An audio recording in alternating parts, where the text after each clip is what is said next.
Hey guys, what's good? Mikey Laker Talk. Let's talk Lakers basketball.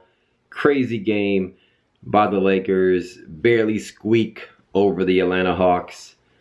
107 to 106. Tyson Chandler comes up with a huge block at the end. Trae Young got hot fourth quarter. Was about to win it for the Hawks. Laid it up. Tyson Chandler tipped it. Lakers get the W. Moved to 7-6 on the season. Let me recap this game really quick and just give my thoughts on what's going on with the team and Lonzo in particular and so forth. And I want to touch on LeBron James because we saw some things, and I want to just touch on what I'm seeing from LeBron James this game, or just in general late into his career. I was about to make a video before this one earlier in the day about Lonzo Ball. He really struggled yesterday shooting the ball. Everyone's tripping on the fact that like his fourth quarter minutes, right? Didn't shoot the ball well yesterday. And so I was going to touch on him. This was like 2 games back to back where he didn't really shoot well. I didn't shoot the video. I was like, let me see how he plays this game. And he actually played really well. For 3 quarters, in my opinion, for 3 quarters, they were subbing out Trae Young and Jeremy Lin throughout the game, and he really gave them fits. I think they had like 5 points each going into the fourth quarter. Mind you, Trae Young ended with 20 and was super hot in the fourth quarter. But for the first 3 quarters, with Lonzo playing pretty much most of the minutes until like the third quarter, until like mid third quarter when the reserves came in, we had a 15-point lead and they gave up the lead. Something to do with our personnel. We just got lax, and there's some rotations that Luke Walton is using that might be a problem for us going into other games as we move on over the next week or so. And I think to be determined on that. Now, for the most part, our reserves are limited to pretty much all guards right now. Rondo, Josh Hart, Lance Stevenson, and KCP. Pretty much 4 guards. And then we have Tyson Chandler in there or JaVale McGee at the 5. That pretty much will tell you, logic will tell you that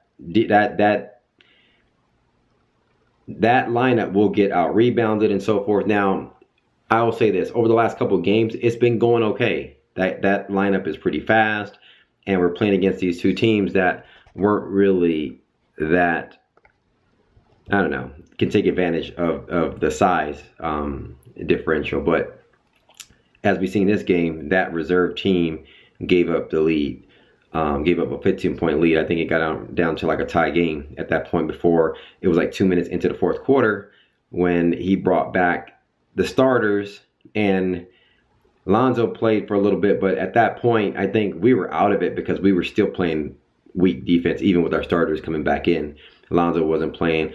He wasn't as effective on defense, in my opinion, when he came back in the fourth. But for the first 3 quarters, I think he was locking up Trae Young and Jeremy Lin and giving them fits. Like I said, Trae Young, I think, had 5 points through 3 quarters. Jeremy Lin, I think, had 6. For the most part, you could watch the film. Lonzo was really assertive in the game, dishing out assists and things like that. I think he ended up with 8 points, even hit a couple of free throws, which was encouraging. I think he was, 2 for 3 from 3.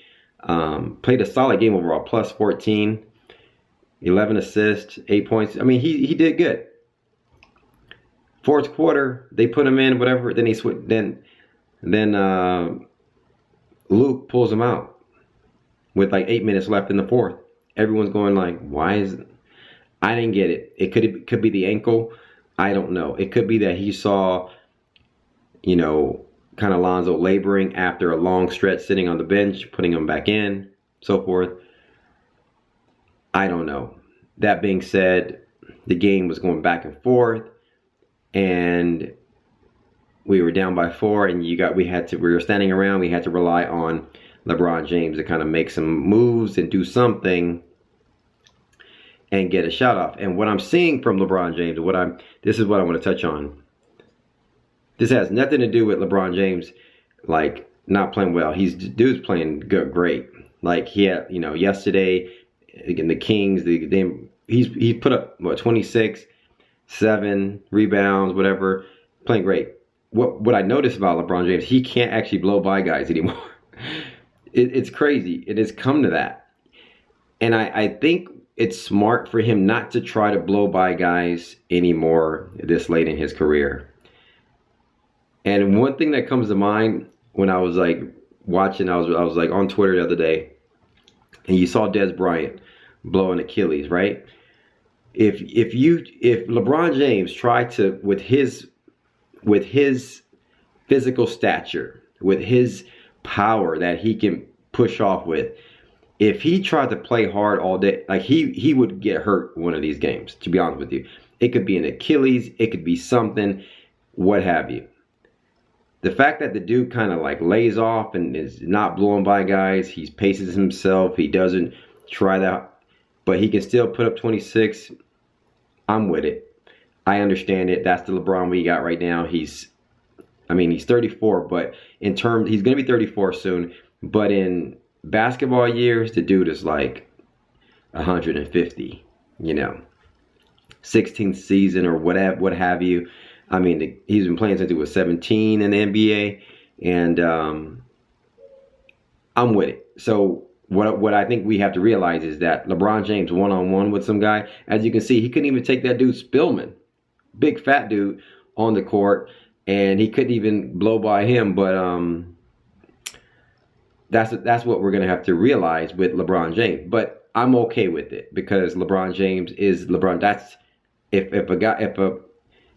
a superstar this late in his career is going to shoot this efficiently, like 50% every game, and put up 26 and 10 or 28 and 10 or something like that in 7, I mean, go ahead and do it. And so that's just my thinking when I see LeBron. I'm thinking like, what is he gonna do one-on-one? And I'm like, oh, he can't even blow by guys anymore. That's crazy, right? But that's LeBron James. But outside of that, the Lonzo thing, I think, tripped a lot of people out. Like, he didn't play the rest of the quarter.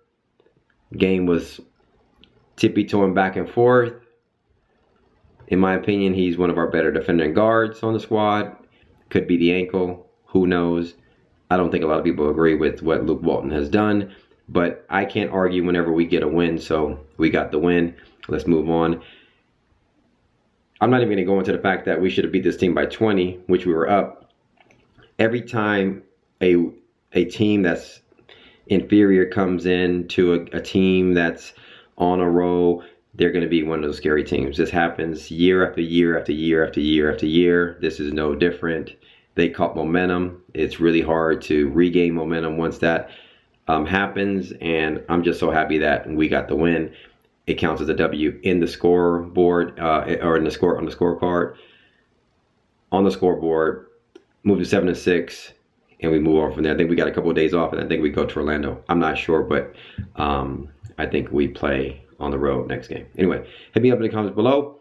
Let me know your thoughts. Thanks for commenting, liking, subscribing. Let me know your thoughts on Luke Walton and what he's doing with Lonzo. If you agree or disagree, you think it was the ankle, or you think he's doing them wrong. Hit me up in the comments below. Holla at your boy, please.